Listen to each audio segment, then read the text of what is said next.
para fazer alguma coisa, né? Então é uma ansiedade boa.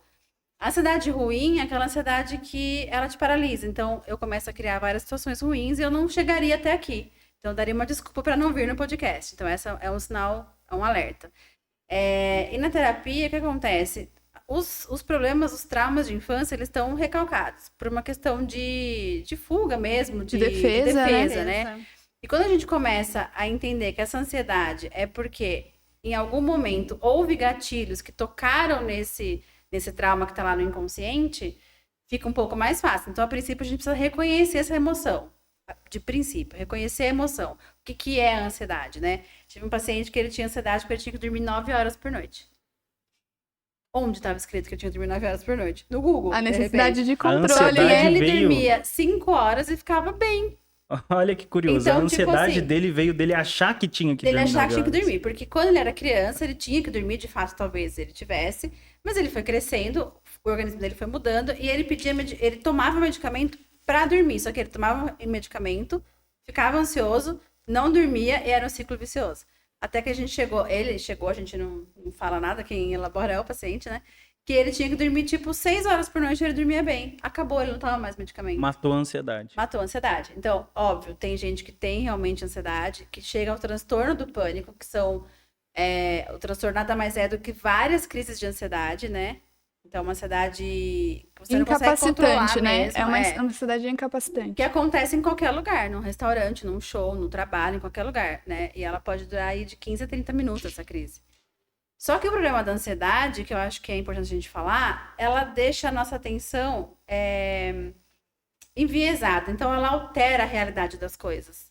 Então, quando eu estou numa crise de ansiedade, eu não consigo ter ciência do que está acontecendo de fato. Então, por exemplo, se eu estou aqui e tenho uma crise, eu não consigo mais. Ela altera a sua percepção da tudo. realidade, né? Parece que aquilo é muito maior do que realmente é. É como se a nossa Você não atenção consegue fosse só pra raciocinar, aquilo. né? Exatamente. Então, assim, na terapia dá muito para ajudar esse transtorno. É uma coisa fantástica. Dá para ajudar muito. E vamos entender a depressão como um irmão gêmeo da ansiedade. A depressão anda de mãos dadas com a ansiedade. Eu vejo que um dos maiores desafios da psicanálise é entender o conceito de depressão do nosso modo de entender essa questão. Não é só dar um medicamento, vamos resolver e vamos falar sobre o problema. Tem uma variedade de formas de depressão. Depressão, a psicanálise entende como, vamos dizer assim, uma perca do desejo. Quando fala perca do desejo, é uma perca do desejo pela vida. Perca pelo desejo de tudo. Aquela pulsão de morte que a gente fala, né, na psicanálise. Um livro que eu gosto bastante, que trata desse tema, é um livro organizado por Antoine Quinet, que é um psicanalista da escola francesa, e tem vários autores que descrevem nesse livro. E ele trata a depressão, em alguns casos, como bem próximo de uma certa loucura, vamos dizer assim. Então tem vários níveis de depressão, tem até uma possibilidade, em alguns níveis, um surto. A pessoa ela perde o senso crítico e ela age deslocado do seu ser. Então, até onde ela chega na apatia, né?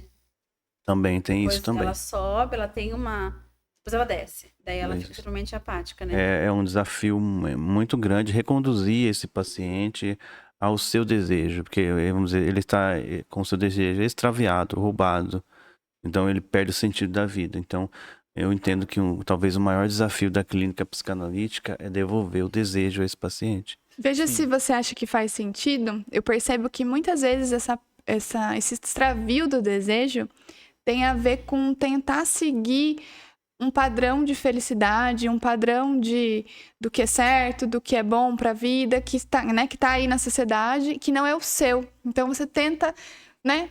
Meus pais fizeram assim, meus pais falaram que é assim, né? Eu tenho que trabalhar com isso, eu tenho que agir dessa forma, eu tenho que me vestir dessa forma, eu tenho que escutar essa música, né? Isso tudo aí tá na sociedade e você vai cada vez mais se afastando de você mesmo, da sua essência, vai se desconectando de você e vai ficando depressivo, porque na verdade aquilo não é o seu desejo, você quer outra coisa. E a Paula tocou num ponto bem importante também, da questão da identificação com algum modelo estabelecido.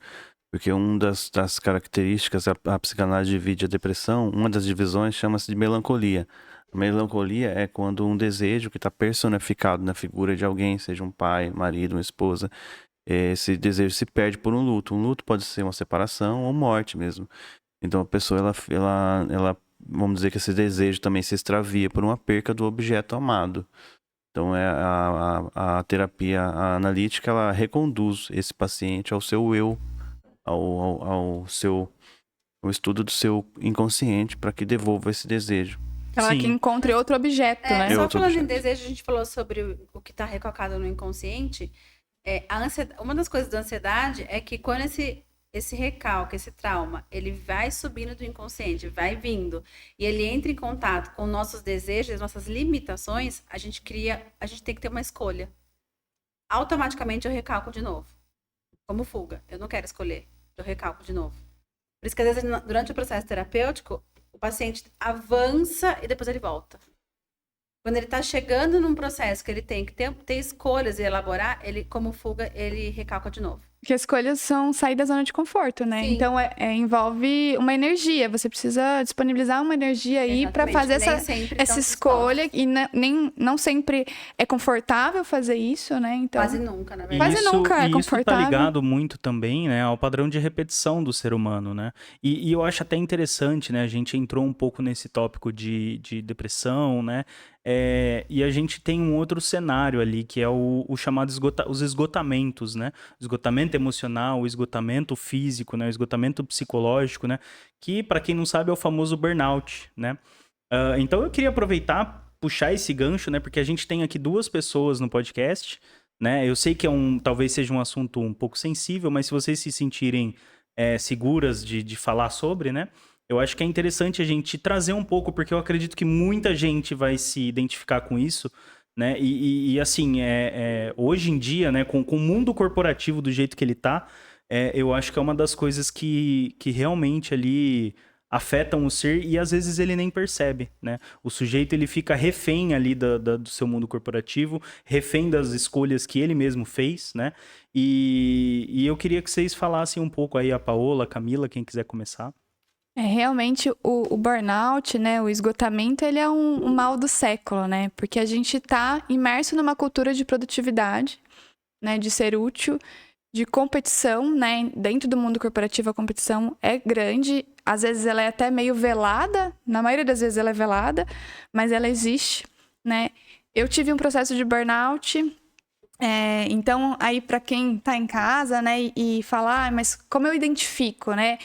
Essa foi a minha primeira grande dificuldade, identificar o que eu tinha, porque não se era assemelha muito à depressão, se né? assemelha, e em algum momento eu falava, mas eu não tô querendo ficar deitada, eu quero fazer as coisas, mas eu não consigo. O burnout aí vem a culpa também, né? Vem. Exato. É um esgotamento, o burnout né, realmente. incapacitante, né? Você quer, então eu sentava na frente, né? Eu trabalhava na indústria cosmética, e eu sentava na frente do computador e eu não conseguia.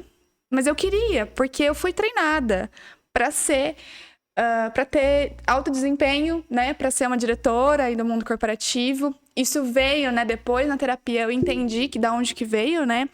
De toda uma construção na minha infância de que eu seria alguém se eu tivesse sucesso profissional, né? Então aí mais uma vez o ser atrelado ao fazer. Sim, né? Quem você é? Não, é o que né? eu faço, né? A cobrança.